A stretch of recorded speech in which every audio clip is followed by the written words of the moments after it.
आज जागतिक मराठी दिन आहे आणि सगळीकडे सर्व सरकारी अधिकारी, सर्व सरकारी कार्यालयात, त्याचबरोबर मंत्री आम्ही आता मराठी भाषेचा गौरव करू लागलो आहोत। हा गौरव आहे त्यांचा। मराठी भाषेचा गौरव बघून घ्या कसा केलाय मंत्र्यांनी। या केलाय मराठी भाषेचा गौरव। ही मराठी शाळा आहे, ही मराठी शाळा महानगरपालिकेची खोकडपुऱ्यातली, आणि अशा पद्धतीने खंडर करून, आमच्या शाळेचं खंडर करून ही शाळा बंद पाडून महानगरपालिकेच्या आयुक्तांनी कशा पद्धतीने आमच्या मराठी शाळेचा गौरव केला। महाराष्ट्रातील मराठी माणसांनो बघून घ्या, हे सगळीकडे आज मराठी भाषेच्या दिनाच्या निमित्तानं मोठमोठी भाषणं करू लागलेले आहेत। हा गौरव आहे त्यांचा। आमची गरिबाची मुलं शिकत होती या शाळेमध्ये, गेल्या वर्षभरापासून ही बंद पाडली आणि या ठिकाणी दारूचा अड्डा केलाय।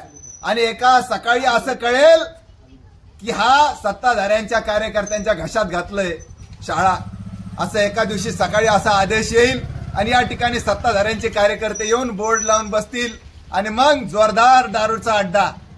मराठी शाळेच्या जागेवर डोळा ठेवण्याचं काम हे सत्ताधाऱ्यांचे, सरकारचे कार्यकर्ते करीत आहेत। आणि त्यामुळं आज जागतिक मराठी दिनानिमित्त आम्ही महानगरपालिकेच्या आयुक्तांना आणि या सरकारला आरसा दाखवण्यासाठी उभा आहोत। तिथं या ठिकाणी आम्ही निवडणुकीच्या पूर्वीच बॅनर लावलेलं होतं, ही शाळा बंद पाडल्यापासून लाडकी बहीण, लाडकी बहीण, लाडकी बहीण, लाडकी बहिणीला 1,500 रुपये देऊ लागले, 2,000 रुपये देऊ लागले। अहो खरंच लाडकी बहीण असेल तर तिच्या लेकरांना शिकायसाठी ही शाळा सुरू करा अशी आमची मागणी आहे।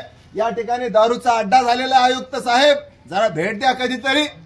आणि या ठिकाणी जर शाळा उभी करायची असेल ना, फार तर 20-25 लाख रुपये लागतील, त्याच्यापेक्षा जास्त लागणार नाहीत।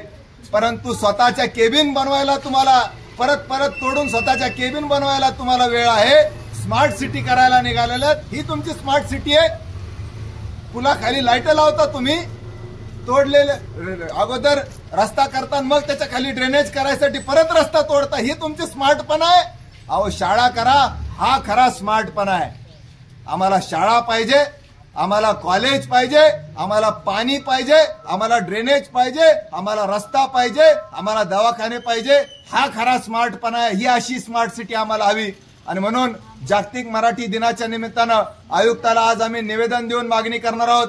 खरं जर तुम्हाला मराठी भाषा वाचवायची असेल तर मराठी शाळेपासून सुरुवात करावी लागेल। आणि म्हणून आजच्या दिवशी आयुक्तांनी आमच्या निवेदनावर आदेश करावा, 50 लाख रुपयाची तरतूद करावी आणि या ठिकाणी बहुमजली शाळेची इमारत उभी करावी। आणि या परिसरातील, खोकडपुरा परिसरातील, आमच्या गांधीनगर, बापूनगर, औरंगपुरा परिसरातील या लहान मुलांना, या गोरगरिबाच्या मुलांना पुन्हा शाळा सुरू करून द्यावी अशी आमची मागणी आहे। हे जर त्यांनी केलं नाही तर महानगरपालिकेच्या समोर तीव्र आंदोलन करू असा इशारा आम्ही देत आहोत। नुसत्या शुभेच्छा देणार नाही, तुम्हाला काम करा, पगार घेताना तर काम करा असं आवाहन करतो मी, ॲडव्होकेट कॉम्रेड अभय टाकसाळ, भारतीय कम्युनिस्ट पक्षाचा शहर सेक्रेटरी।